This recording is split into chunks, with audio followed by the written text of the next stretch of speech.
جب انسان اپنی موت کے وقت آگاہ ہو جائے کہ موت کا وقت نزدیک ہے، اپنے اندر موت کی نشانیاں دیکھ لے، تو اس وقت اگر یہ شخص لوگوں کا مقروض ہو، لوگوں کے قرضے اس کے ذمے ہیں اور قرضوں کی ادائیگی کا وقت بھی آ چکا ہو اور قرض خواہان قرضوں کا مطالبہ بھی کر رہے ہوں، تو اس وقت ضروری ہے کہ فوراً قرضے ادا کریں۔ اگرچہ خود میں موت کی نشانیاں نظر نہ بھی آئیں، اس حالت میں کہ قرضوں کی ادائیگی کا وقت آ چکا ہو اور قرضے ادا کر سکتے ہوں اور قرض خواہ مطالبہ کر رہا ہو، تو واجب ہے کہ ادا کریں۔ جب انسان میں موت کی نشانیاں نظر آ جائیں تو اس وقت بدرجہ اولا واجب ہے کہ انہیں ادا کریں، اور اگر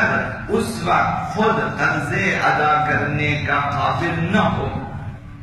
خود اس حالت میں نہ ہو کہ قرضے ادا کر سکے، یا پھر قرضوں کی ادائیگی میں ابھی وقت باقی ہو، مہلت ہے، ابھی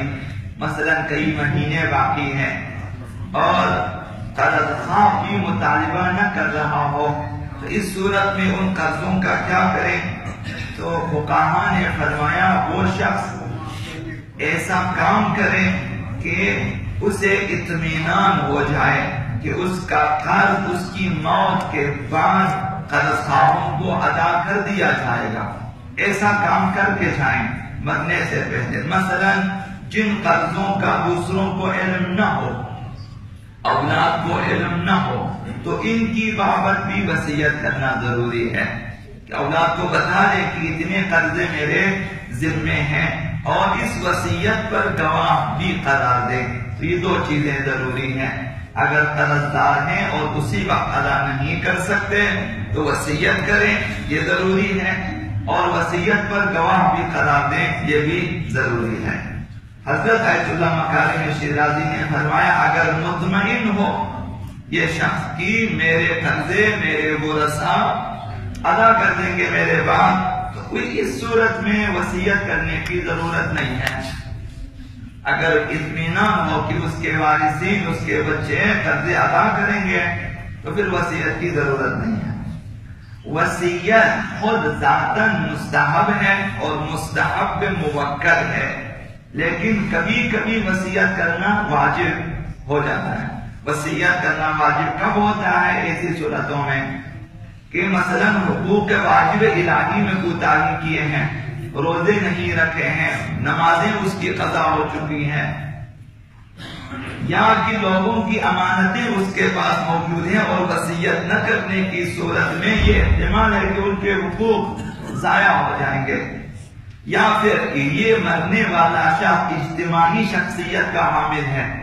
یہ شخص ایک معاشرتی اجتماعی یا دینی شخصیت ہے کہ اگر یہ شخص بعض امور کے بارے میں وصیت نہ کرے تو ممکن ہے کہ اجتماعی نظام کو اور معاشرتی نظام کو، دینی نظام کو نقصان پہنچ سکتا ہے، تو ان امور کی بابت اس شخص کے لیے لازم ہے کہ وہ وصیت کرے، تو بعض امور میں وصیت کرنا واجب ہے۔ حضرت اعلیٰ رسول خدا صلی اللہ علیہ وسلم فرماتے من مات بغیر وصیت مات میتۃ جاہلیہ،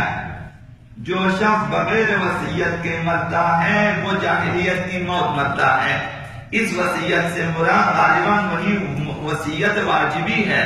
کہ بہت سارے حقوق اس کی گردن پر ہے، امانتیں اس کے پاس ہے، یا اجتماعی نظام اس کے پاس ہے اور اس نے اجتماعی دینی نظام کے لیے کوئی وصیت نہ کی اور خود چلا گیا اور دینی نظام خراب ہو جائے، مثلا معاشرتی نظام کو نقصان پہنچے مثلا، یا قرض خواہوں کے قرضے ضائع ہو جائیں، ان صورتوں میں تو فرمایا کہ جو شخص وصیت کیے بغیر مرتا ہے وہ جاہلیت کی موت مرتا ہے۔ ٹھیک وہی جملہ ہے جو حضرت آقا امام زمان علیہ السلام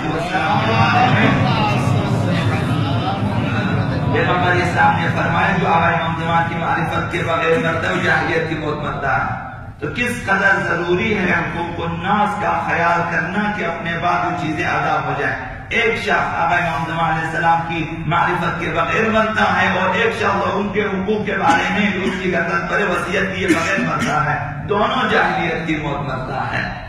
جاہلیت کی موت کا مطلب پتہ ہے کہ غیر اسلام پہ مرتا ہے، راہ اسلام پہ نہیں مرتا۔ اور دوسری حدیث میں فرمایا پیغمبر خدا صلی اللہ علیہ وسلم ما ينبغي لامرئ مسلم ان يبيت ليلة الا ووصيته تحت رأسه۔ کسی مسلمان کے لیے یہ عمل، یہ کام شائستہ نہیں ہے کہ وہ ایک رات بھی سوئے، شائستہ نہیں، مگر یہ کہ اس کی وصیت اس کے سرانے کے نیچے ہونا چاہیے۔ جو بھی شخص موت پہ عقیدہ رکھتا ہے اور حقوق اللہ یا حقوق الناس کے مقروض ہیں، انہیں چاہیے ان لوگوں کو کہ اپنی وصیت لکھ کے رکھیں۔ اب نہ معلوم کہ ہماری سانس کب رکے گی، کسی کے پاس کوئی ایسی چیز نہیں ہے جو آپ کو بتا سکے کہ آپ اتنے سال زندہ ہیں، یہ نہیں معلوم۔ جنہیں ڈاکٹروں نے صحیح سالم قرار دیا وہ دوسرے لمحے مر گئے ہیں۔ جنہیں ڈاکٹروں نے کہا کہ صحیح ہے، بالکل ٹھیک ہے، نارمل ہے، صحیح سالم ہے، لیکن مر جاتے ہیں۔ موت کا خدا متعال نے علم اپنے پاس رکھا ہے، کسی کو یہ خبر نہیں دی ہے کہ کوئی شخص نہیں جانتا کہ وہ کہاں مرے گا، کب مرے گا۔ اس لیے بہتر ہے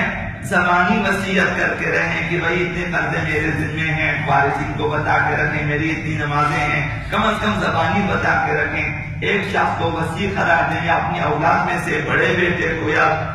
دوسرے بیٹے کو وصی قرار دیں، یا سب کو وصی قرار دیں، اور ان پہ گواہ بھی رکھیں تاکہ انسان جاہلیت کی موت نہ مرے اور قیامت کے دن عذاب الہی سے نجات حاصل کرے۔ باسمك العظيم الأعظم العبد الأكرم يا الله يا الله يا رحمن يا رحيم يا مقلب القلوب ثبت قلوبنا على دينك اللهم ارزقنا توفيق الطاعة وبعد المعصية والصدق النية وعرفان الحرمة واجعلنا بالهدى والاستقامة وسدد ألسنتنا بالصواب والحكمة واملأ قلوبنا بالعلم والمعرفة وذكر بطوننا من الحرام والشبهة وكف ايدينا عن الظلم والسرقة واغض أبصارنا عن الفجور والخيانة واسدد أسماعنا عن اللغو والغيبة برحمة محمد وآله الطيبين الطاهرين إلى روح المؤمنين والمؤمنات رحم الله